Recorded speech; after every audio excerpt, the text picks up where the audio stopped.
Welcome to part 4 of our mini-series providing you with support and guidance on your non-fiction writing. Today's session is all about register and tone. Both of these are fundamentally linked to your purpose and your audience. And when we talk about register, what we're really meaning is the level of formality that you're using whenever you are writing. So I'm going to go on and explain that first of all. If we think about some of the tasks that you've already been introduced to, I think it should be reasonably obvious to you that you are going to approach these in different ways and you are going to use different levels of formality. For example, the letter that was mentioned in that very first video, it was a letter all about cars and their role in society today, but it was a letter that you were supposed to be addressing to the Minister for Transport. Now that's somebody in the government, it's a very important person within our country, and therefore you're going to be writing that in really quite a kind of serious and formal and intellectual way. A speech for a school leavers day about what education is and what it's all about, well, that might be a little bit different in tone. It is a speech, so maybe it still will have elements of formality because there's that kind of sense of a formal occasion. But it's a school leavers day, so it's going to have a different feel to it from that Minister for Transport. Finally, the article for the teenage magazine about fast fashion, again, slightly different, I would say, particularly when you're thinking about that teenage audience and that topic of fast fashion. How do you approach that with a teenage audience? So I'd like you to think of register in terms of a sliding scale. At the bottom end, if you like, we have that very informal style. It's really casual, you've got non-standard language being used, and it sounds quite friendly. At the very opposite end, we've got something which is much more formal, that uses much more standard English, maybe quite a lot more complex sentence structures. And in terms of how it feels, it's very distant, it's not friendly, it's quite intellectual sounding. And if we were to place the tasks that we just talked about onto this scale, I would say that the letter to the minister would be much more towards that formal standard end, whereas the article for the teen magazine would be much more towards that informal and casual end. So what hopefully you will take from this is how important it is when you are first given that task to reflect for a moment and to think, well, what kind of register should I be using? Who am I writing for? What would be appropriate for them? So in terms of features that you can use that will impact on the formality of the text, we've got a couple of columns here. In terms of less formal, there's lots of things. It's the contractions, so things like saying it's and they'll rather than it is and they are, which sounds altogether more formal. Again, it's that sense of the casual language, the colloquialisms. You might use hey rather than good morning. So it's that appreciation that you can use those more friendly words. The sentences might be much shorter, or more frequently you would use shorter sentences, and possibly include more questions, more exclamation marks that increase a sense of a tone in which you are saying things. I think that using I, me, us, we and you is more appropriate to the less formal situation.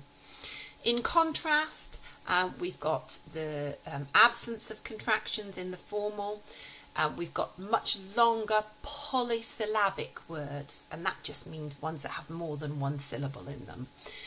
More complex sentences, and avoiding using I and you. So for example, instead of saying you'll have fun if, you might completely swap that sentence around and say entertainment can be found by, which sounds altogether more formal and sincere. Moving on now to our first activity.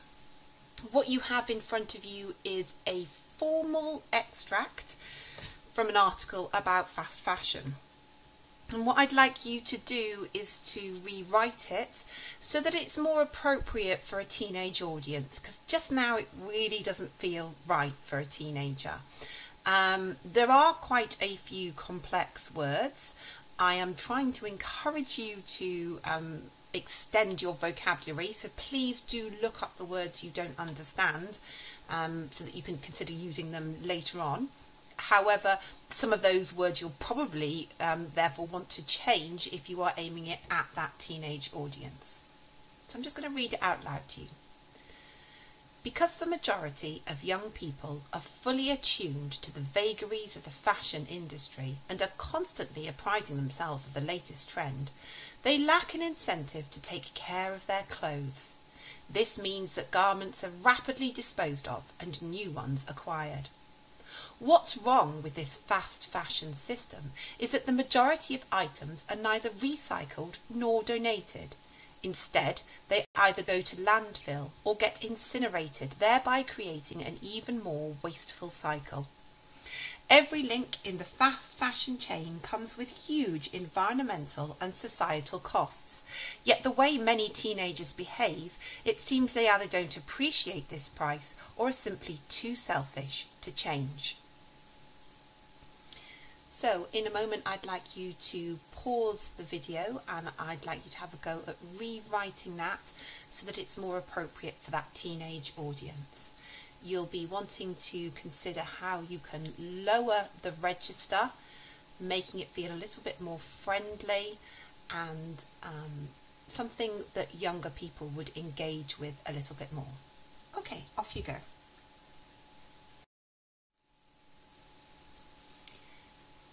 Part of what we are looking at today is tone. And when we talk about tone, it's the way in which you write something or say something. I think that probably many of you will have a sense of what tone is, especially within the spoken word. So for example, somebody might say to you, "I don't like your tone." And what they are meaning by that is they don't like the way in which you have expressed yourself. So I want us to consider how the way we express ourselves suggests attitudes, suggests feelings, and I want you to become quite clever at controlling tone. Now, in activity 1, you were asked to adapt that more formal text into a less formal one that was more appropriate for a teenage audience. However, I think there's something that you should have picked up on, hopefully you did, and I want to talk about that now. And it's actually the last section of that extract. So I'm just going to read that one again, and then we're going to talk about it. Every link in the fast fashion chain comes with a huge environmental and societal costs. Yet the way many teenagers behave, it seems they either don't appreciate this price or are simply too selfish to change. It's that last little bit that I hope you noticed and thought, oof, that's not right. Because the way the writers expressed themselves there, it sounds like they are almost telling off teenagers, telling them that their behaviour is unacceptable. And really, if you are writing something which is aimed at teenagers, you're going to want to get them on your side. So you're not going to want to give them this sort of telling off. You're going to want to encourage them to see how important the change is. So when you were adapting that piece, I wonder whether you actually changed that quite a lot and avoided that whole negativity about teenage behaviour and turned it into something different. If you did, then that's really good, because you are much more carefully considering your tone. So as you write your text, I want you to be very consciously picking the tone that you want to employ. It can be anything. So I've given you a list there: outraged, angry, frustrated, amused, sarcastic, encouraging, defensive, supportive, and the list can go on, because there's all sorts of different ways in which you can say something. And actually, you wouldn't want to write a whole text which was just sarcastic in tone, because really then that sarcasm stops working very effectively.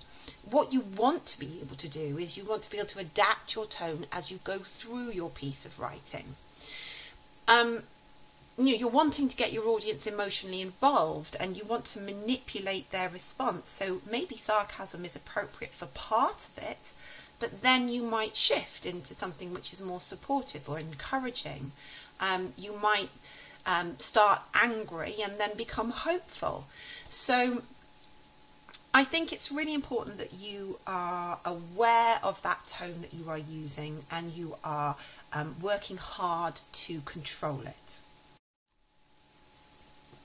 Activity 2 is building on that idea. So one of the links that I gave you at the end of the very first video was to an Instagram,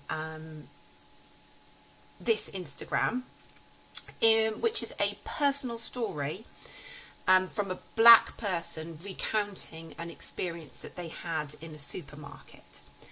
I'd like you to watch that again now. And I'd like you to be really, really conscious of how the person speaking in this video has carefully controlled the details that she's included to ensure that she has a specific range of impacts on the viewer. So as you're watching it, I'm wanting you to note down how your response shifts.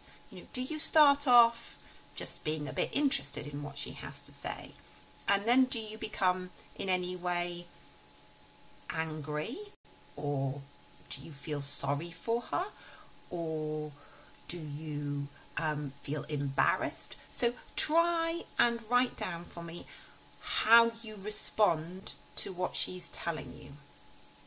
And as an additional challenge, if you can, I want you to write down what it is in her words that make you respond the way you do. So for example, she mentions her daughter quite a few times. She comes back to her and she mentions that she's 10. And I want you to consider, well, what effect does that have? Why does she keep coming back to the way her daughter is reacting? What does that then do to you as a viewer? Okay, so if you'd like to pause the video now and go to that Instagram and complete activity 2, that would be great.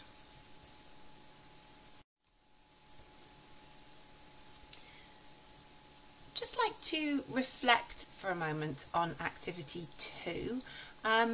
Be interesting to see how many different responses you feel you had throughout that. What is interesting is considering what the speaker's intention was with this video. It was clear that she wanted to draw attention to the injustice of her experience. So she draws you in and she makes you feel anger and possibly upset at the situation. She encourages you to see the situation from her point of view by explaining how she has to pause and reflect on it and work out how she is going to react.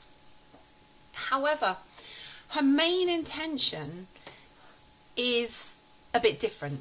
Her main intention is actually to convey the message that her sister-in-law was able to use her position of white privilege to create positive change.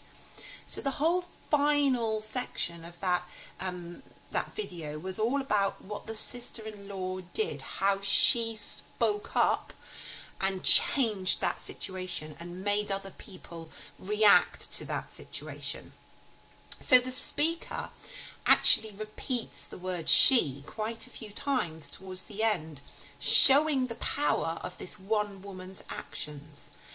And I felt on a personal level that this then gave me hope and made me feel like I could also inspire change through my own actions. So I feel like this video was very much shifting our emotional responses from a sense of possible anger and upset into a position of hope and inspiration. Now, in front of you is an extract from one of the other links I gave you in that first video. And this is actually really quite a challenging article that came from the Independent newspaper. I'm going to read through it, and I want you to be thinking about the kind of tone that the writer is employing, how he wants you to react as a reader. Now I'm going to read through it all once, and then I'm going to look at it again and maybe talk you through some of those more complicated terms. I've created a little bit of a glossary at the bottom there, so you can be looking at it, but I will go back through. Black History Month is traditionally an occasion for celebrating the positive contributions of the Afro-Caribbean community. While this commemoration is significant in preserving a vibrant history shared by millions, we must be honest about the deplorable state of British race relations. From education and employment to the criminal justice system, structural racism is very much at the heart of Britain's treatment of ethnic minorities. The prejudice endured by BME communities belies the messages of social cohesion affirmed by policymakers, and our indifference to this reality is shameful when reflecting on the glaring discrimination facing people of colour. Okay,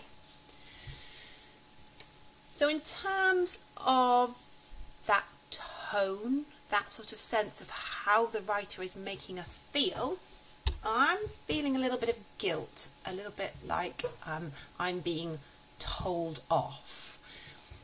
Let's look at it a little bit more closely and explore how that is created, and let's just talk about some of those more complex bits of vocabulary.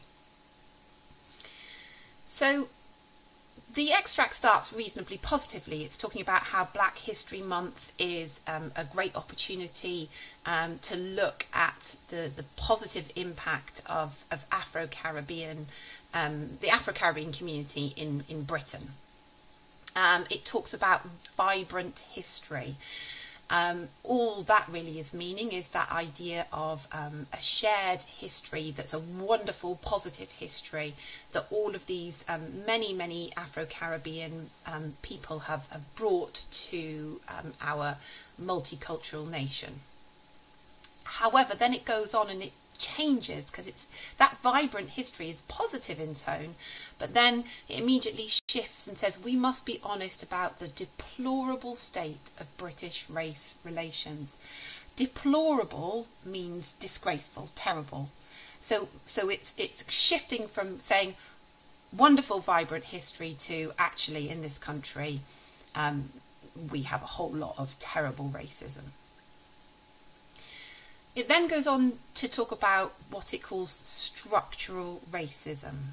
And what it means by that is that whether it's through our education or through employment or the criminal justice system and the police system, all the time people from ethnic minorities are being mistreated, and all of those systems are designed to make life harder if you are from a BME community.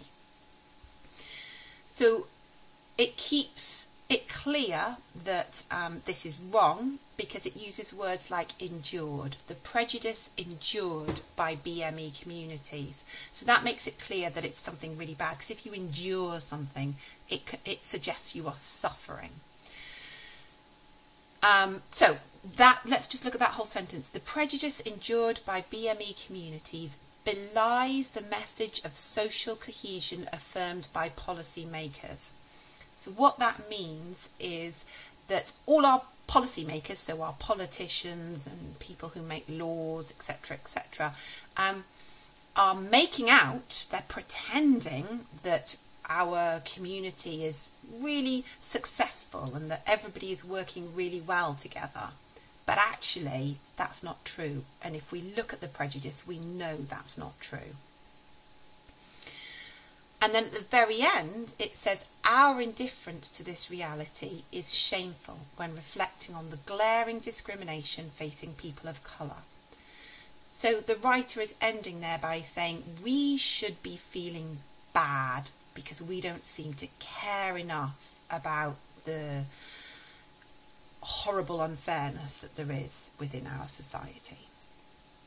So you can see there it's ending by creating that sense of guilt, saying we should feel shame about the situation in our country. Okay, so hopefully you understand it a little bit more now that I've gone through it. What is important is that this writer is making us feel guilty and making us feel like we need to do something to change the situation in this country. So what we're going to do is we're going to keep in mind this little extract, and we're going to keep in mind the Instagram video that you just looked at, and we're going to go into our next activity. So activity 3 is over to you to do a little bit of writing. So we're keeping in mind, as I've just said, the article and the Instagram video, and you're aiming to write at least 2 paragraphs. And you are focusing on the whole idea of race relations in this country, very topical at the moment. Hopefully you are all aware of the large amount of coverage in the news and the huge numbers of protests that have been going on recently. And hopefully all of that will help you with this writing. So, during your writing, you are going to shift your tone. So you are going to start by making the reader feel guilty about the state of race relations in Britain.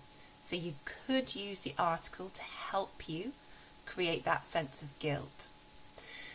Then you are going to shift your tone and you are going to become more hopeful, and you are going to get across a sense that things could be better. Now, hopefully you're sitting there thinking, well, who am I writing for? Because that influences the register.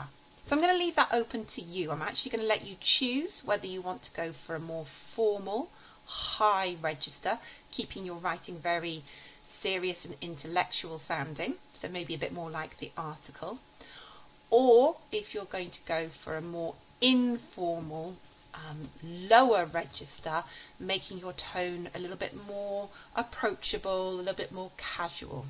So I'm going to leave that up to you, but whichever you go for, I want you to stick with that throughout the whole piece, and it's just that tone you're going to be changing from guilty to hopeful. Okay, that's it for today. So once you have completed your tasks, it would be great again if you could send a copy to your teacher, either by Show My Homework or via email, and then they can keep track on how you're getting on. Thank you very much for watching.